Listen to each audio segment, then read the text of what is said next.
ناظرین ویڈیو سماعت کریں اور خود مولانا الیاس گھمن صاحب کی زبانی خود سن لیں۔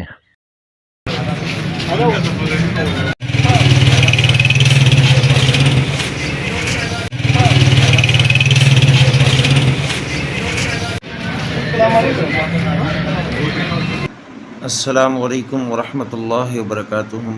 انا للہ و انا الیہ راجعون۔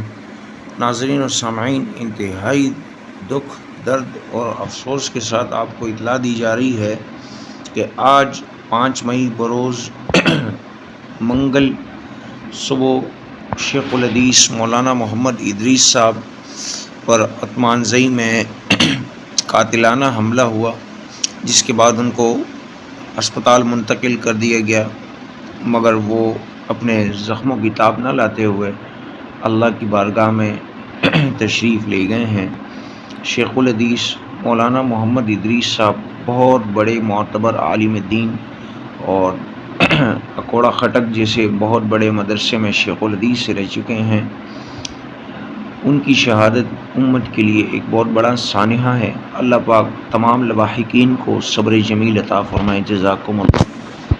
جی ناظرین، آپ نے ویڈیو سماعت کی۔ پہلے مسئلہ چل رہا تھا کہ ان کو گولی لگی ہے، وہ ہسپتال میں ہے، پتہ نہیں وفات پا گئے ہیں یا ابھی زندہ ہیں۔ تو اب جو ہے نا اسی جماعت کے عالم مولانا الیاس گھمن صاحب نے بھی تصدیق کر دی ہے کہ وہ اس دنیا فانی سے کوچ کر گئے ہیں۔ ناظرین کرام، اس وقت سوشل میڈیا پہ شور مچا ہوا ہے اور دیوبند جماعت کو بہت بڑا جھٹکا لگا ہے۔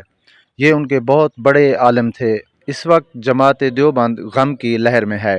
ہر بندہ پریشان ہے کہ اتنے بڑے عالم کو گولی لگی ہے، اور ابھی تک جس نے فائرنگ کی ہے اس کا کوئی پتہ نہیں، کسی نامعلوم افراد نے فائرنگ کی ہے۔ تحقیقات جاری ہے، پولیس موقع پر آ گئی ہے، وہ تحقیق کر رہی ہے۔ ناظرین مزید اپڈیٹ کے لیے ہمارے ساتھ رہیے تاکہ مزید خبر آپ کو موقع پر ملتی رہے۔